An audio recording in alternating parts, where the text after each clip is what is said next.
इतना आसान नहीं है कार्तिक। एक बार जुर्म साबित हो जाए तो सजा होना पक्का है। पर पापा अगर वो खुद ही मान ले कि उन्हें साइन को फौज किया है तो सजा कम तो हो सकती है ना। मुश्किल है।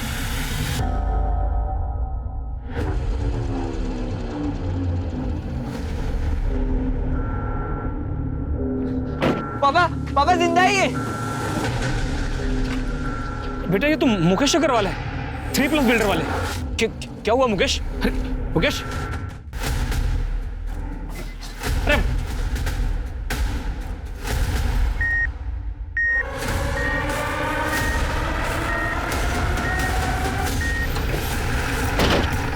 सर मैंने ही आपको फोन किया था। मुकेश जी को हॉस्पिटल लाते वक्त हमने उनका स्टेटमेंट रिकॉर्ड किया, पर इससे पहले कि उनका स्टेटमेंट पूरा होता वो बेहोश हो गए। कहाँ है वो रिकॉर्डिंग? और हमें इंस्पेक्टर साहब कैसे हो गया ये सब कुछ? वो ठीक तो है? आप शांत हो जाइए, जरा मेरे साथ आइए। ये मुकेश जी ने अपनी रिकॉर्डिंग में कहा है कि उनके पार्टनर सुरेश और नलिन, उन्होंने उन पर हमला किया है। हो सकता है बिजनेस से रिलेटेड कोई प्रॉब्लम हो। आप बता सकती हैं उनका बिजनेस में कोई प्रॉब्लम चल रहा था क्या? इंस्पेक्टर साहब, इन्होंने अपने बिजनेस के बारे में कभी मुझसे कुछ डिस्कस ही नहीं किया, और सच कहूं तो मैंने भी कभी उनसे पूछा नहीं। लेकिन ये सुरेश और नलिन, इनके साथ तो इनकी अच्छी पट्टी थी। जहां तक मैं जानती हूँ कोई प्रॉब्लम नहीं थी। कैसे कर सकते हो सर? डॉक्टर साहब अब कैसे है वो? हम पूरी कोशिश कर रहे हैं। प्लीज सर एक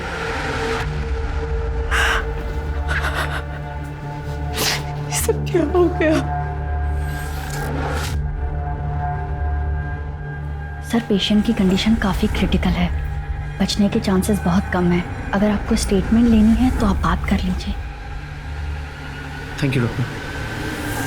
मुकेश जी, ये देखिए, ये रिकॉर्डिंग देखिए। आप बिना प्रेशर लिए सिर्फ इशारे में बताइए, क्या ये स्टेटमेंट आपने रिकॉर्ड किया अपनी मर्जी से?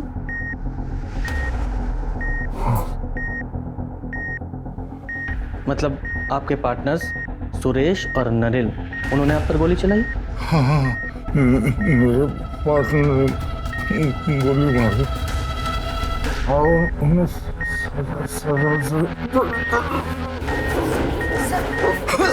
आप बाहर जाइए। नर्स बैग नीचे करो।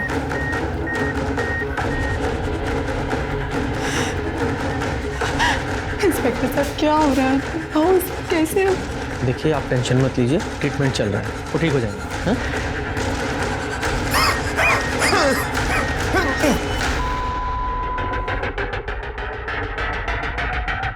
आई am sorry, he is no मी।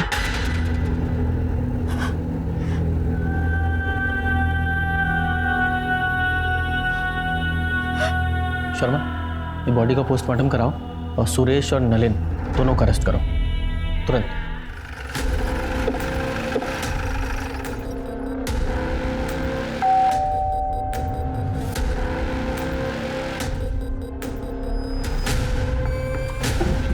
इतनी रात को कौन आया?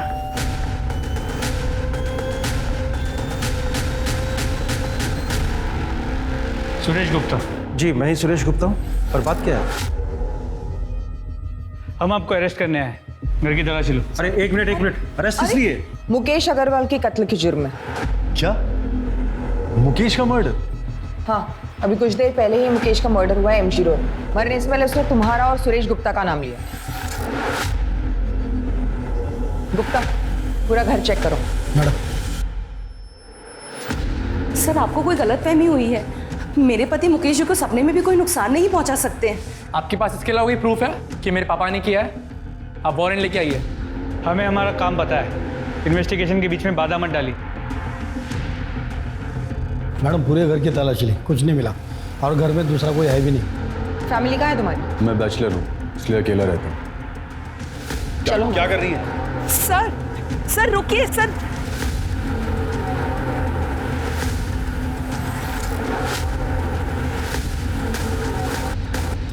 मुकेश का खून तूने किया ना? बोल। मैंने बताया ना, मैंने किसी का खून नहीं किया। आवाज कम कर, झूठ बोल रहा है तू। वीडियो देखा ना तूने? मरता हुआ आदमी झूठ बोलता है क्या? हाँ, लेकिन सर ये कैसे पॉसिबल है? कल रात को मैं अपने बीवी बच्चों के साथ बर्थडे पार्टी में था।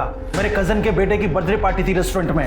हमारे अलावा वहां 30 लोग और भी शामिल थे। आप चाहे तो उन सबसे पूछ सकते हैं। मैंने कहा ना मैं वहां नहीं था। आवाज नीची करके बात कर।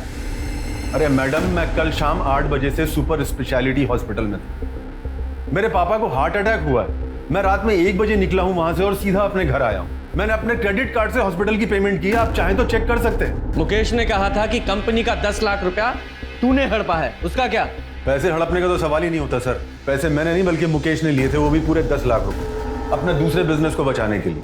उसने कहा था कि वो 6 महीने में सारे पैसे लौटा देगा। इनफैक्ट उसने पोस्ट डेटेड चेक भी दिए थे और ये सारे पॉइंट उसने स्टैम्प पेपर में मेंशन किए थे। और तूने ऐसा क्या किया था मुकेश के साथ जो इससे भी बुरा था? सर मैंने कुछ नहीं किया है, इस बात की मैं कसम खा सकता हूँ। हम तीनों पिछले 15 साल से पार्टनर्स हैं और हमारे बीच में कभी झगड़ा तक नहीं हुआ है। इनफैक्ट हम तीनों तो हर सुख दुख में एक दूसरे के साथ कंधे से कंधा मिलाकर खड़े रहे हैं। बिल्डर हम पे दबाव बना रहे हैं कि ये कंपनी हम उन्हें सेल कर दें, तो तुम लोग अपने अपने शेयर निकाल लो। मुकेश हम पार्टनर्स हैं, हम इकट्ठा मिलकर फाइट करेंगे। हाँ मुकेश, हमें कोई नहीं तोड़ सकता। जब तुम लोगों में इतना ही भाईचारा था तो मुकेश ने तुम दोनों पे इल्जाम क्यों लगाया? सर वो मुझे नहीं पता, हो सकता है कि किसी के दबाव में आकर उसने ये बात कही हो। किसके दबाव में? वो मुझे नहीं पता सर, लेकिन सबसे बड़ा प्रूफ ये है कि उस दिन हम दोनों एमजी रोड पर थे ही नहीं। सर सुरेश के बयान को वेरीफाई किया, वो सच कह रहा है। उस रात सच में वो बर्थडे पार्टी के लिए रेस्टोरेंट में गया हुआ था और रेस्टोरेंट के सीसीटीवी कैमरा में वो साफ नजर आ रहा है। रात के 1 बजे वो वहां से अपने बीवी और बच्चे के साथ निकला था। तो सर चांस ही नहीं है कि रात 12 बजे वो एमजी रोड पे हो।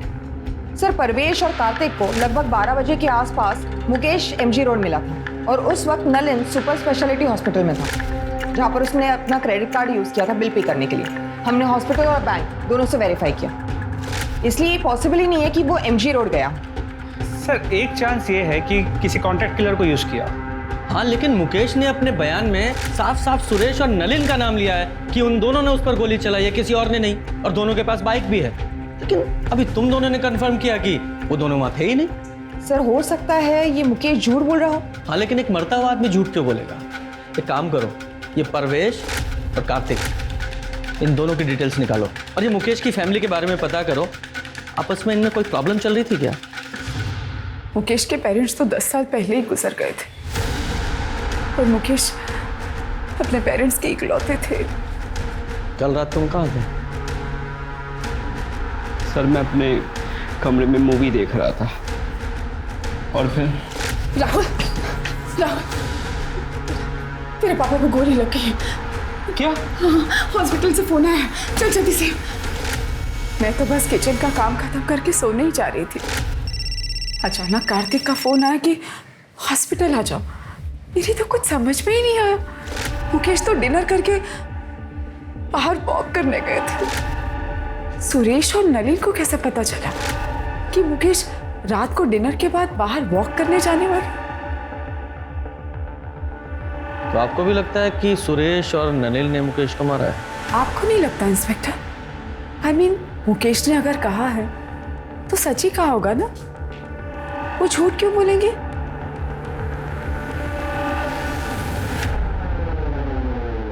सर पोस्टमार्टम रिपोर्ट के हिसाब से मुकेश की मौत एक्सेसिव ब्लीडिंग की वजह से हुई है।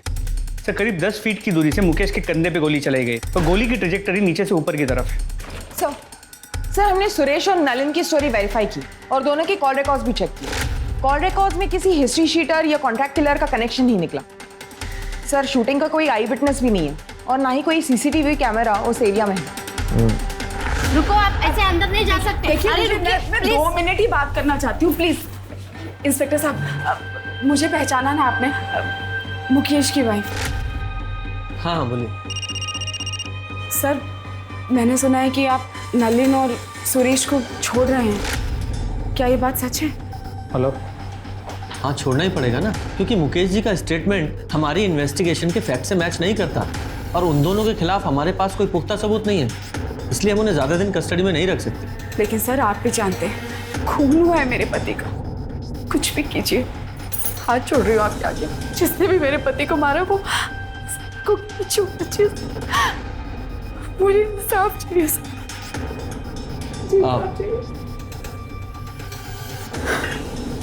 आप बिल्कुल चिंता मत कीजिए, जैसे ही कोई प्रोग्रेस होगी हम आपको इन्फॉर्म करेंगे। Thank you.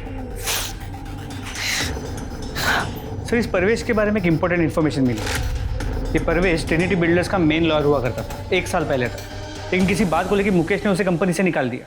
पर ये बात इस परवेश ने हमसे क्यों छुपाई कि वो मुकेश अग्रवाल को जानता था? सर आप जो कह रहे हैं वो बिल्कुल ठीक है, पर पता नहीं उस दिन मेरे दिमाग से कैसे निकल गया कि मैं आपको बताता कि मैं मुकेश जी को जानता था। अरे ऐसे कैसे दिमाग से निकल गया? आप खुद एक लॉयर है ना, आपको कम से कम हमसे नहीं छुपाना चाहिए था।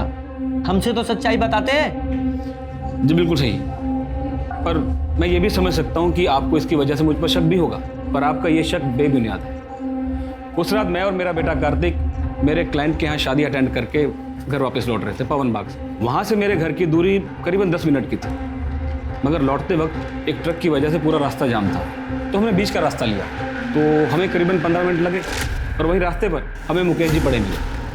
और सर मेरे पास वो वेडिंग इनविटेशन कार्ड भी है, ये देखिए सर। आप गनीमत समझिए कि हमने ये वीडियो रिकॉर्ड कर ली, वरना आपको तो हम पर शक होता। अच्छा एक बात बताइए, मुकेश ने आपको अपने कंपनी से क्यों निकाला था? एक्चुअली सर एक डिस्प्यूटेड लैंड था जिस पर 5-6 अलग अलग पार्टीज का हक था। मुकेश जी चाहते थे कि मैं इलीगली वो ज़मीन उनके नाम पर करवा दूँ। अरे वो 5-6 लोग हैं, लोअर मिडिल क्लास, उन्हें डरा धमका के भगा दूंगा मैं, वो अपना क्लेम वापस कर लेंगे, तो मैंने उसे तैयार करो। नहीं मुकेश, ये सब इलीगल है, नहीं करूँगा। तो आज के बाद तुम्हारी जरूरत भी नहीं है मुझे, तुम जा सकते हो। सर मुकेश जी ने अपने छोटे से लालच की वजह से 10 साल पुराना रिश्ता 1 मिनट में तोड़ दिया, तो मैंने भी कंपनी छोड़ दी और कभी पलट कर नहीं देखा। सर अगर मुझे ही बदला लेना होता तो मैं इतना लंबा इंतजार क्यों कर, बताइए आप। सर परवेश ने जो कहानी बताई थी वो करेक्ट है।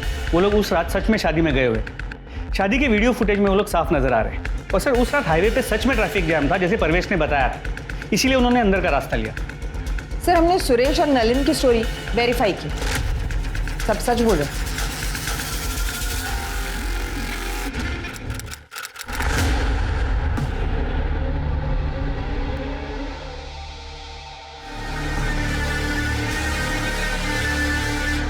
Hello police station. Pooja check करो। सर ये 2 बुलेट शेल हैं, इन एविडेंस बैग में डालो। सर एंट्री वोल से लगता है कि क्लोज रेंज से 2 बुलेट चलाई गई। और सर शायद इस लड़की की कल या आज मौत हुई है। सर कपड़े देख के लगता है इसके साथ कोई सेक्स या रेप का साइन तो नहीं है। और सर लड़की के पास से ऐसा कुछ नहीं मिला है जिससे इसकी शिनाख्त हो सके। बंगला किसका है? सर ये तो नहीं पता चल पाया है कि जगह काफ़ी सुनसान है। यहाँ से सबसे नज़दीक जो घर है वो भी 500 मीटर दूर है, और वो भी बंद। आसपास की बस्ती में जरा पता करो ये बंगला किसका है। सर ये मोबाइल मिला है, दीवार के पास पड़ा था। हो सकता है ये मोबाइल इस लड़की का हो। इस मोबाइल को लैब में भेजो और अनलॉक कराओ। बॉडी को पोस्टमार्टम के लिए भेजो। सर जिस लड़की की बॉडी हमें मिली थी उसका नाम साक्षी व्यास, और ये फ़ोन जो उस बंगले में मिला था अनलॉक हो गया। ये फ़ोन उसी का है। सर कॉन्टैक्ट लिस्ट में नाम देखिए। 3+ builders office, Mukesh Agarwal sir, Suresh Gupta sir, Nalin Sukhane. Mukesh Agarwal murder case. हाँ सर, और जिस बंगलों में हमें साक्षी व्यास की बॉडी मिली वो भी 3+ बिल्डर्स के नाम पर ही रजिस्टर्ड है। इन दोनों पार्टनर से फिर से मुलाकात करनी पड़ेगी। जी हम साक्षी को जानते हैं, हमारे यहाँ अकाउंट डिपार्टमेंट में काम करती है। मर्डर हुआ है उसका, वो भी आपकी कंपनी के बंगले में। क्या मर्डर हो गया? जी। लेकिन कल तो वो ऑफिस आई थी, आज नहीं आई, तो हमें लगा कि शायद अपनी माँ की देखभाल के लिए छुट्टी ले ली होगी। साक्षी की माँ नूतन बीमार रहती है, वो अपने बिस्तर से उठ तक नहीं सकती है। अच्छा एक बात बताइए, उसे कोई परेशान वगैरह तो नहीं कर रहा था? नहीं। उसका कोई अफेयर वगैरह? नहीं ऑफिसर, ऑफिस में तो ऐसा कुछ नहीं था। और वो बाहर क्या करती है वो हमें नहीं पता, लेकिन हाँ व्यवहार में अच्छी थी और काम भी अच्छा करती थी। उसके घर का एड्रेस दीजिए और हाँ, आपके स्टाफ से पूछताछ कर लें। हाँ श्योर। साक्षी ने अपने पर्सनल लाइफ के बारे में कभी आपसे कोई बात की है? नहीं सर, वो अपने आप में रहती थी, कभी किसी से ज़्यादा घुलती मिलती नहीं थी। साक्षी के बारे में हम ज़्यादा कुछ नहीं जानते सर।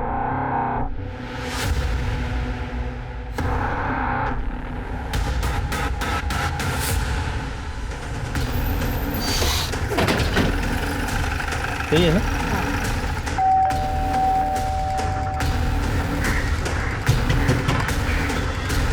क्या हुआ सर? वो हमें साक्षी की माँ से मिलना है। नूतन जी तो बिस्तर पे है और उनकी बेटी साक्षी ऑफिस में होगी। क्या बात है इंस्पेक्टर? साक्षी का मर्डर हुआ। क्या? हे भगवान, नूतन जी का क्या होगा? साक्षी तो कितनी प्यारी बेटी थी। मेरे पास इमरजेंसी चाबी उन लोगों ने देके रखी है, मैं अभी लेके आती हूँ।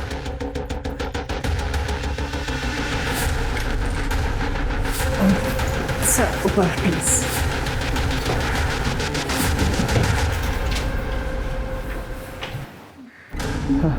गुप्ता, डॉक्टर को फोन करो। सर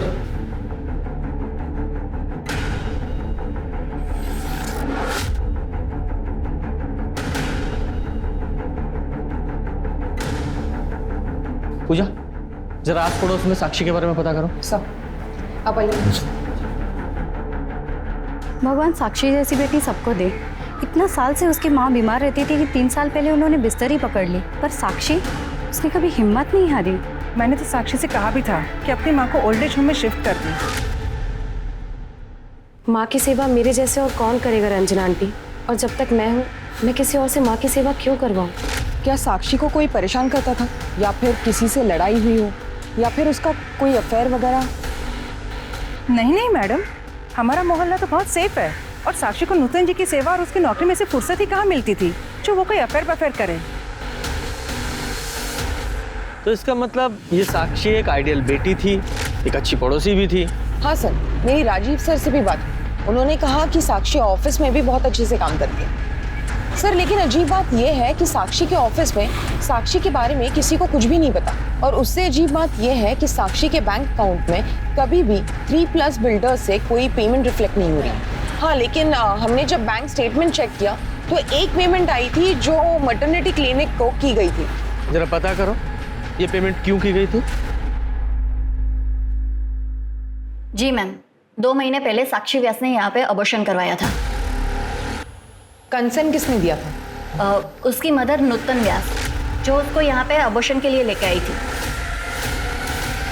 सर मैंने हॉस्पिटल का सीसीटीवी फुटेज चेक किया।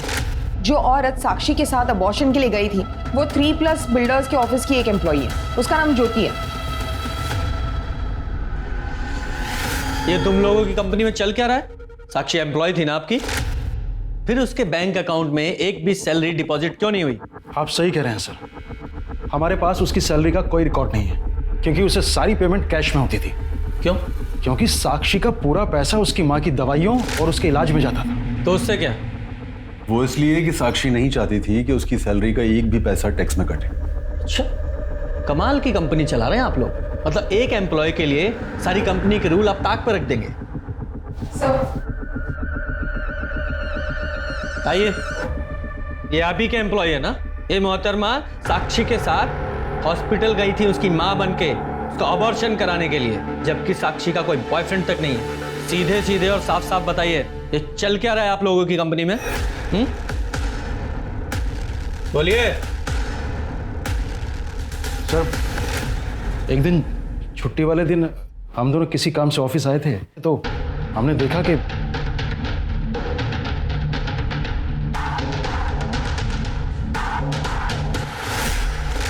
मुकेश ने हमें बताया था कि उसका साक्षी के साथ अफेयर है।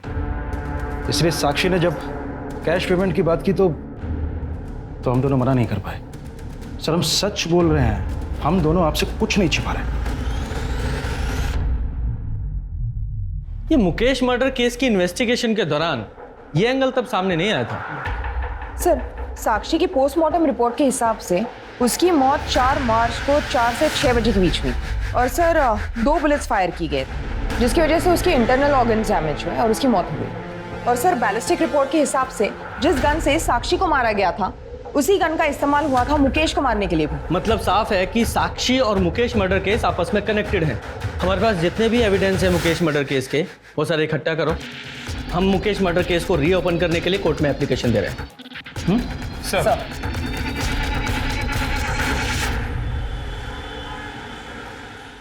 सर, कोर्ट ने मुकेश अग्रवाल मर्डर केस को रीओपन करने की मंजूरी दे दी है।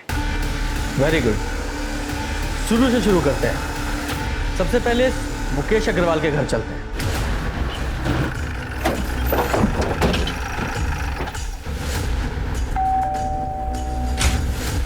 अलका अग्रवाल से मिल रहा है?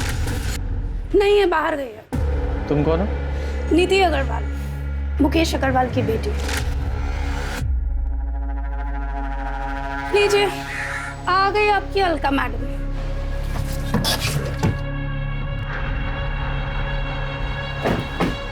आइए, आप ही का इंतजार था।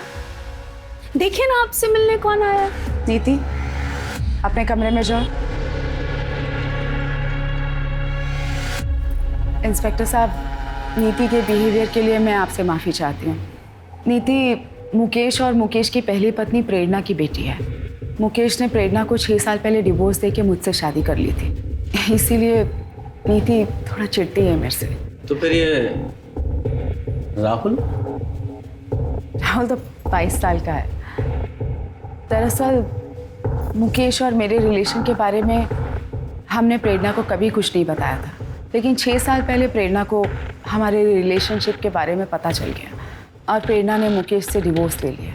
उसके बाद डिवोर्स देकर वो नीति को भी यतीम बनाकर जाने कहाँ चली गई। और नीति उस वक्त वो सिर्फ 20 साल की थी और उसे ये लगता था कि उसके पेरेंट्स के डिवोर्स का सबसे बड़ा कारण मैं ही हूँ। मुकेश की पहली पत्नी प्रेरणा वो कहाँ है? उसके बारे में मुझे कुछ नहीं पता। हाँ, इतना कह सकती हूँ कि जब तक मुकेश जिंदा थे वो हर महीने प्रेरणा को कुछ पैसे भेजा करते थे। मुकेश का अफेयर तो उसकी कंपनी के अकाउंटेंट साक्षी के साथ भी था, उसका भी ख्याल रखते थे वो। साक्षी? कौन साक्षी? माफ कीजिए, मैंने तो ये नाम कभी सुना ही नहीं है। मैं नहीं जानती इस लड़की को कौन है ये। झूठ क्यों बोल रही है? सबको पता है कि मेरा बाप कितना घटिया और कितना गिरा हुआ इंसान। नीति, तू चुप कर। सर, मेरे बाप ने पहले इस कमीनी के लिए मेरी माँ को छोड़ा और फिर तीसरा अफेयर चलाया साक्षी के साथ, और जैसे ही इसको पता चला इसने। खबरदार जो मुझसे झूठ खाता, सब समझ में आ रहा है मुझे। कौन है ये साक्षी? उसी की वजह से आजकल संडे को भी आपको ऑफिस में काम आ जाता है। ऑफिस में वर्कलोड है तो काम करूंगा ना। झूठ मत बोलिए मुझसे। यही एक्सक्यूजेस तुम प्रेरणा को दिया करते थे मेरे लिए। आज वही झूठ आप साक्षी के लिए मुझे बोल रहे हो। आप साक्षी, ऐसा कुछ भी नहीं हुआ था। तो जाने नशे में क्या क्या इमेजिन करती रहती है। और सच तो ये है कि ये तो हमेशा यही चाहती थी कि हम लोगों में हमेशा झगड़े होते रहे। झूठ बोलना बंद करो। सर, अगर आपको मेरी बात पे यकीन नहीं है ना, बस राहुल से पूछ लीजिए। नीति, क्यों मेरा घर बर्बाद करने पे तुली पड़ी है तू?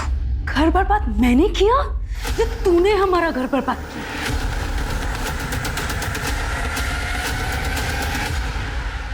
सर मानना पड़ेगा, बड़ी अजीब फैमिली है। शर्मा, इस राहुल और इसकी मालका दोनों पे नजर रखो, और साथ ही इस नीति पर भी, क्योंकि हो सकता है इस नीति ने नफरत, लालच या फिर नशे में ये सब किया हो। इस नीति की CDR लोकेशन और कांटेक्ट डिटेल्स निकालो, जरा पता करो ये नीति मुकेश के मर्डर वाली रात को कहाँ थी, क्योंकि हो सकता है कि नीति और उसकी माँ प्रेरणा ने मिलकर ही मुकेश को मारा हो। तो इस प्रेरणा से भी मिलना पड़ेगा। साहब, नीति मेरे करीब कभी थी ही नहीं। उसे बिल्कुल पसंद नहीं था कि उसे कोई रोके टोके या उसे ये बताए कि उसे क्या करना है क्या नहीं करना है। यहाँ तक कि उसकी माँ भी नहीं, यानी कि मैं। जब मुकेश ने मुझे छोड़ा तो नीति के इसी बिहेवियर के कारण मुझे नीति को छोड़ना बहुत आसान हो गया था। आपको मुकेश अग्रवाल के मर्डर के बारे में पता है? साहब, ये कैसी बातें कर रहे हैं आप? ऑफ कोर्स पता था। मुकेश की मौत की खबर महीनों तक टीवी पे चली थी, और मेरे लिए तो मुकेश उसी दिन मर गया था जिस दिन उसने अलका के लिए मुझे छोड़ा था। लेकिन साहब, मैंने मुकेश को एक ही शर्त पर डिवोर्स दिया था कि नीति की जिम्मेदारी अब उसकी जिम्मेदारी रहेगी। पर आज मैं एक बिजनेसमैन करण शर्मा की पत्नी हूँ। मैं अपने पास्ट को भूल चुकी हूँ साहब। मेरे पास्ट से मुझे कोई लेना देना नहीं है।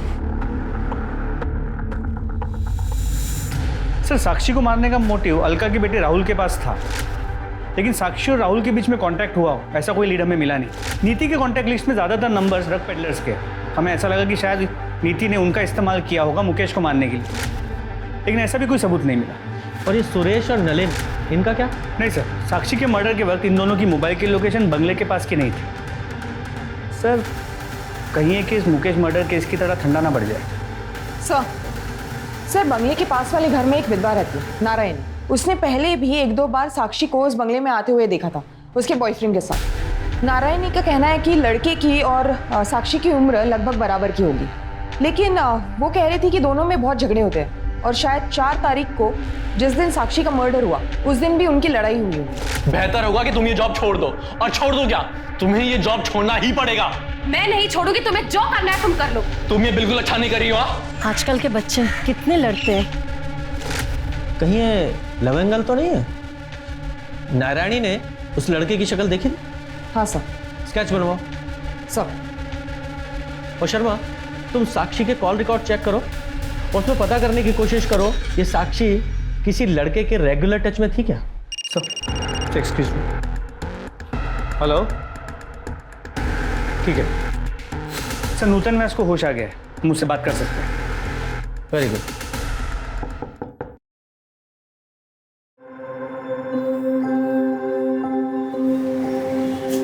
नमस्ते सर, आप लोग? साक्षी कहाँ है? साक्षी ने हमें यहाँ भेजा है।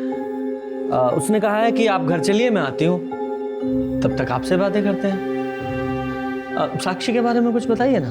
साक्षी तो लगता ही नहीं मेरी बेटी है। उसने माँ की तरह मेरा ख्याल रखा।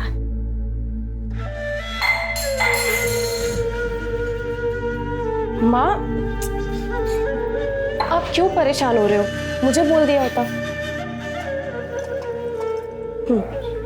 ऐसा लगता है मैंने नहीं, उसने मेरी परवरिश की। उसने मुझे कभी अकेला नहीं छोड़ा।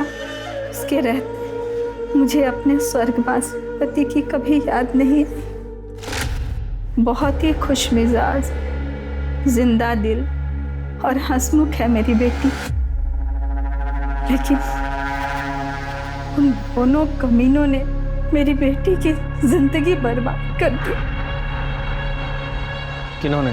उसके मालिक मुकेश और सुरेश ने मेरी फूल सी बच्ची के साथ जो किया, भगवान करे मेरी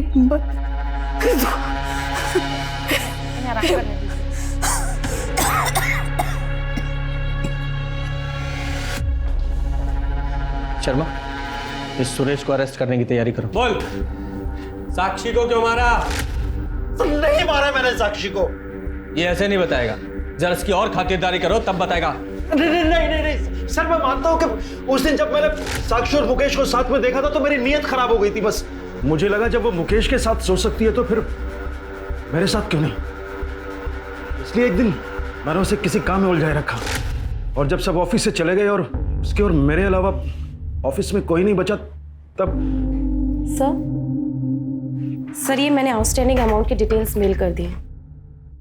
सर मैं निकलती हूँ। अरे रुको, इतनी जल्दी क्या जानेगी?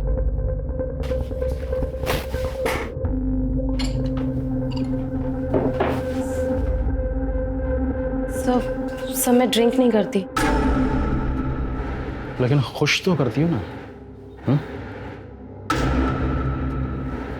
आज रात मुझे खुश कर दो। क्या कहती हो? सर मैं मानता हूं कि मैंने साक्षी का कई बार फायदा उठाया है, लेकिन मैंने उसे नहीं मारा है सर। एक मजबूर लड़की को उसकी माँ की बीमारी का बहाना बनाकर तूने ब्लैकमेल किया। भले ही ये कंफर्म नहीं हुआ है कि साक्षी को तूने नहीं मारा, लेकिन ये कंफर्म है तूने उसे एक्सप्लॉइट किया। नहीं रखो इसे।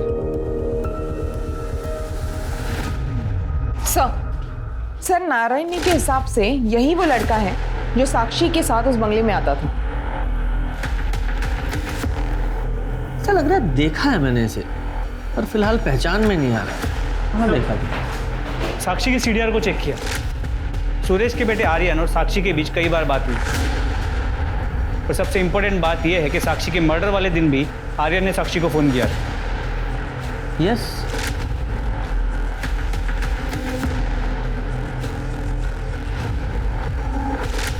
ये आर्यन है। शर्मा, ये देखो इसका हेयर स्टाइल। आर्यन ही वो लड़का है जो साक्षी से मिलने वो कंपनी के बंगले में जाता था।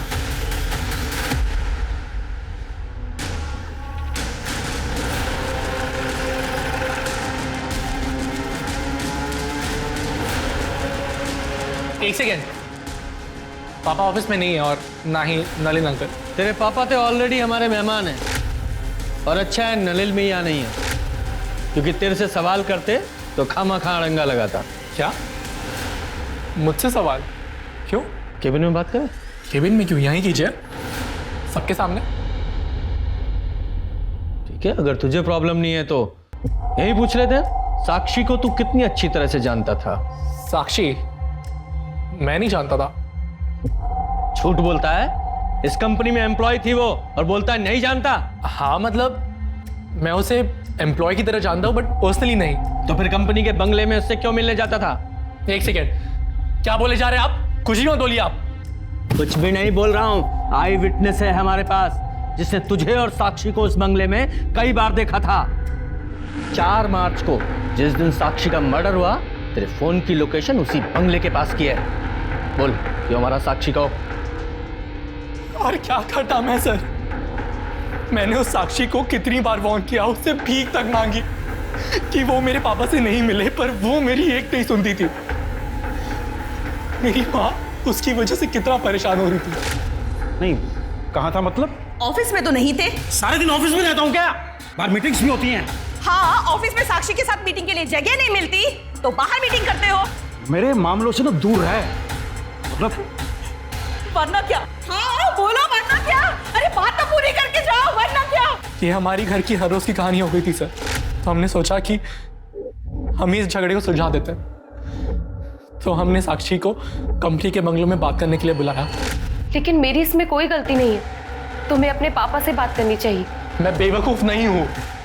ये घटिया काम करिए, तुम अमीर बनना चाहती हो ना? मैं तुम्हें मेरी फैमिली बर्बाद नहीं करने दूंगा। बेहतर होगा कि तुम ये जॉब छोड़ दो। और छोड़ दो क्या, तुम्हें ये जॉब छोड़ना ही पड़ेगा।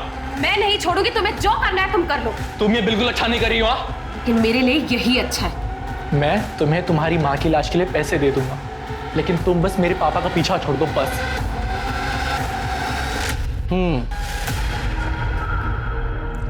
तो उस बंगले के पास में रहने वाली नारायणी को लगा कि तुम दोनों की लड़ाई दो प्यार करने वालों की नोकझोंक है, और तुम दोनों की आपस में लड़ाई हुई थी ना? साक्षी को मुझ पर विश्वास नहीं था। उसे लगता था कि मैं अपना प्रॉमिस नहीं निभाऊंगा, इसलिए उसने पापा से मिलना बंद नहीं किया। दिन पे दिन मेरे घर के हालात और खराब होते जा रहे थे। तो फाइनली मैंने गन का सहारा लिया। गन कहां से मिली? पापा की कार की सीट से। मुकेश अंकल की मौत के अगले दिन जब मैं हर रोज की तरह जॉगिंग पे जा रहा था, पापा बहुत गुस्सा होते अगर उन्हें मालूम पड़ता कि मैंने उनकी गन छुई है। इसलिए मैंने सोचा कि मैं उन्हें बताऊंगा ही नहीं। इसलिए पापा के डर से मैंने उस गन को सेफ जगह छुपा दिया। लेकिन सर स्ट्रेंजली पापा ने कभी उस बारे में जिक्र ही नहीं किया।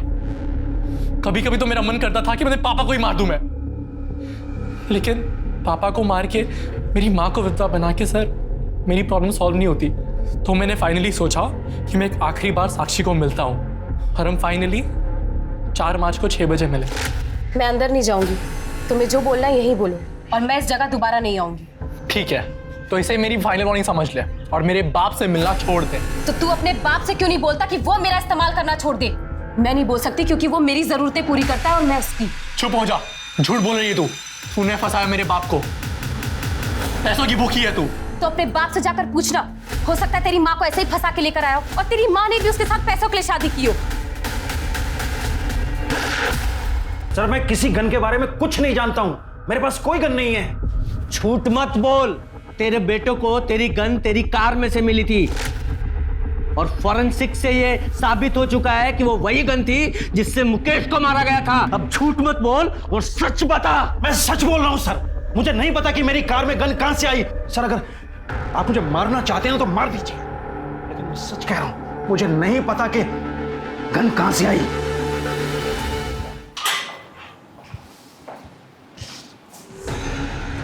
शर्मा, कहीं ये सुरेश सच तो नहीं बोल रहा है? कोई सचमुच में ही सुरेश को मुकेश के मर्डर में फंसाने की कोशिश कर रहा हो?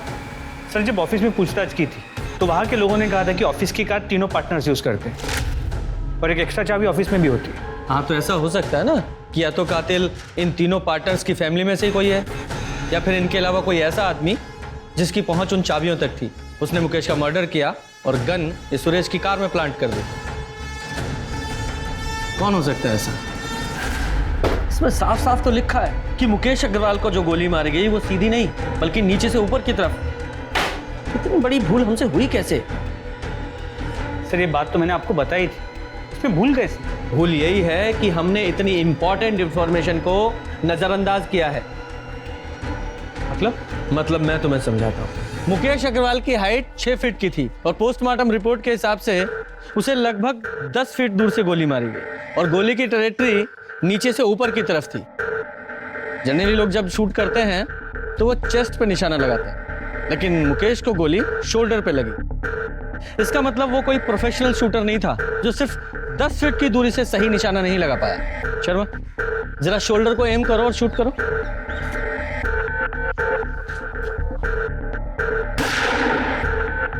Very good. गुप्ता, अब तुम वहां जाओ और शोल्डर को एम करके शूट करो। सर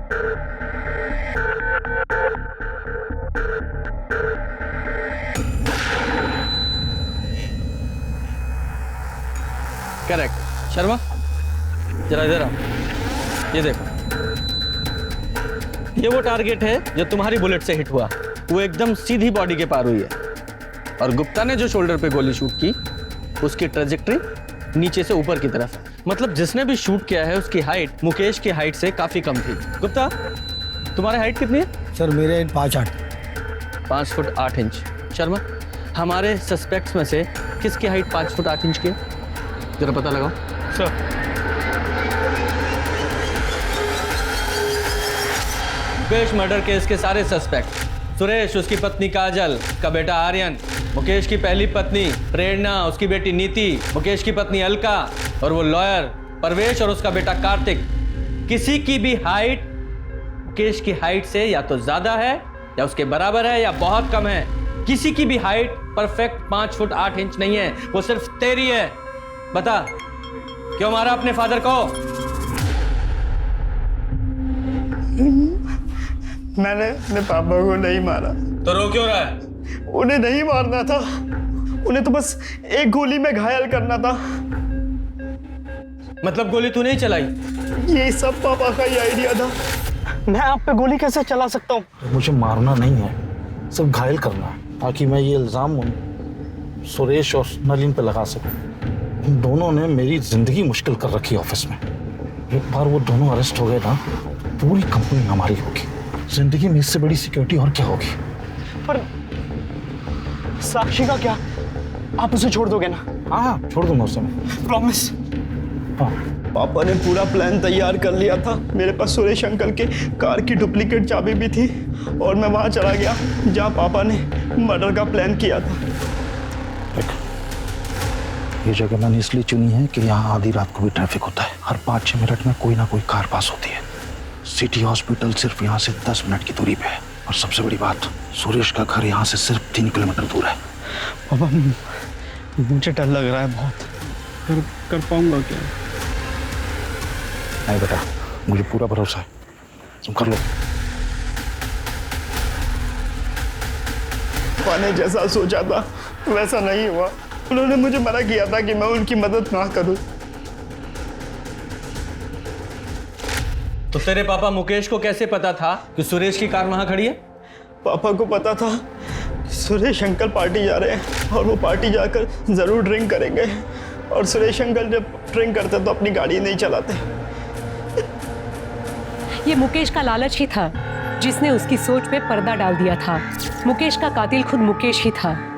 मुकेश ने प्लान तो अच्छा बनाया था, पर 10 मिनट की देरी ने उसकी जान ले ली और फिर शूटिंग एक एक्सीडेंटल मर्डर बन गया। पुलिस ने राहुल को अपने पिता के प्लान में साथ देने और फिर शूटिंग के लिए गिरफ्तार किया। मुकेश के प्लान ने बहुत सारे लोगों की जिंदगियां बर्बाद कर दी। अगर पुलिस से इन्वेस्टिगेशन में चूक नहीं हुई होती तो ये केस शायद पहले ही सॉल्व हो जाता, लेकिन इस केस की नियति कुछ और थी। और 1 साल बाद एक और खून होने के बाद पुलिस को न सिर्फ दोनों कत्ल में माउजर गन का कनेक्शन मिला, बल्कि ये केस भी उसके अंजाम तक पहुंचा। लालच बुरी बला है, संतुष्ट जीवन ही सुखी जीवन का मूल मंत्र है। अब मैं सोनाली कुलकर्णी आपसे विदा लेती हूँ। कल फिर मिलेंगे क्राइम पेट्रोल सतर्क जस्टिस रीलोडेड के इस नए अध्याय के साथ। तब तक सुरक्षित रहें, सतर्क रहें और अपने परिवार का ख्याल रखें। देखते रहिए क्राइम पेट्रोल सतर्क। जय हिंद।